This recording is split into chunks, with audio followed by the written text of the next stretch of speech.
Hello lovelies, welcome to my channel. Thanks for stopping by. Today I'm going to be talking about a different subject, about how to deal with other people's low expectations of you. Now this is something that I have dealt with for quite some time. Being a blonde female hoping to get into a legal career, I find that it's a bit of an obstacle. And today I'm going to be talking to you a little bit about how to deal with that, in particular how to handle office situations or when others do have low expectations of you and how to blow them out of the water. So if you're interested, keep watching. So as I was growing up, I was involved in a lot of extracurricular activities. One of them happened to be chess club. So as a chess player, I was blonde and I didn't look particularly bright, which nothing you can do about that. I like to do my hair and wear makeup. A lot of people take that as a person has no further room to calculate because they're too busy concerning themselves with makeup or shoes or fashion. So as a result, one year when I was going to a chess tournament, I had a competitor. I extended my hand to shake his. Begrudgingly, he shook mine. As we sat down, his first few moves became clear that he was going to do fool's mate on me. If you're not familiar with chess, it's a few move checkmate. Say I wanted to beat my little 10-year-old cousin really quickly, I would do fool's mate. It's just a matter of using your bishop and your queen to quickly put your opponent in checkmate. Now, as an experienced chess player, I knew right away what it is that this person was doing. So clearly they had underestimated my abilities based on the way that I looked. So as a result, he was in the position of fool's mate, which is a very offensive position. He did not have a very good defensive position, so I was able to take advantage of that, and after a good game, I was able to get him into checkmate and win the match. He was very upset about that, and he refused to shake my hand, which after a chess match is courtesy, and called me a dumb blonde and stomped off.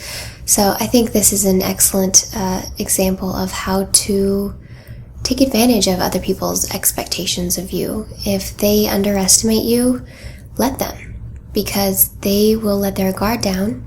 They will not prepare themselves the way that they should, and you'll come out on top. Where in reality, we could have been a pretty close match, or he may have even beaten me had he not been presumptuous about my intelligence. It was his own fault that he underestimated me and began the game in a very weak position, resulting in my win.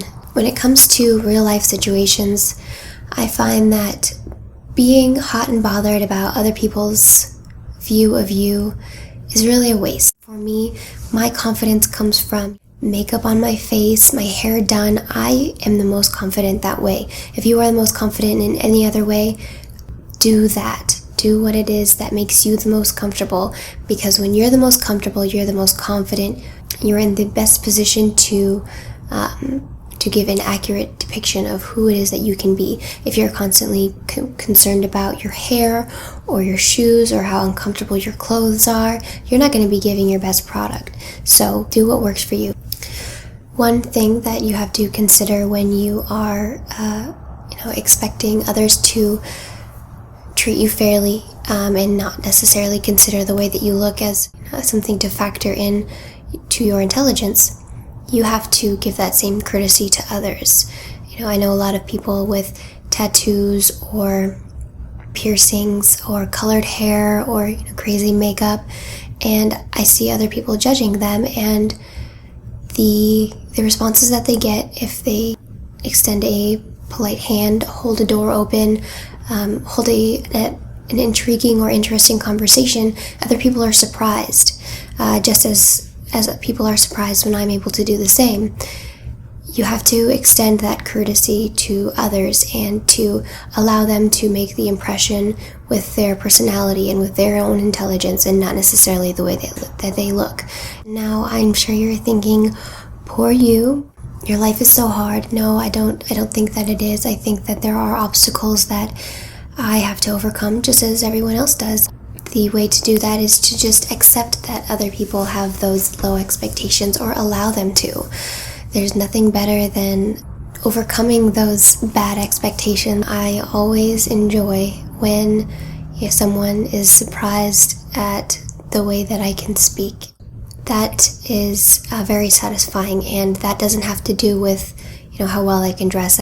Like that boy that I played chess with, I felt pretty awesome after I beat him in the chess match, especially because he underestimated me. Hopefully he'll think twice before he does that to someone else. But truly, I take an effort to value others by what they have underneath here and not necessarily what's out here.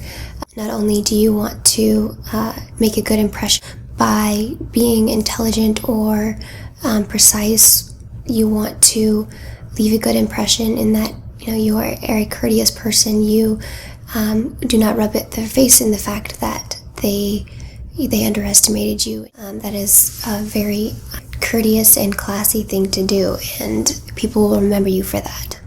So in dealing with others' expectations of you, I challenge you to overcome their expectations in a week or a day or an hour. I think that allowing people to underestimate you can be a really good card. That's your ace in the hole.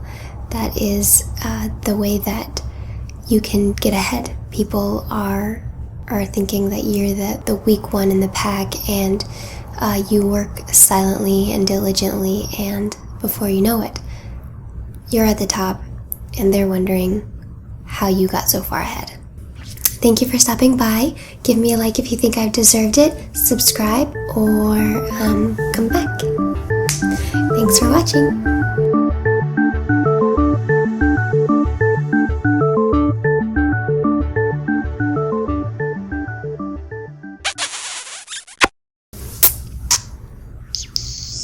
I hope that was good. I hope I actually got something good on there.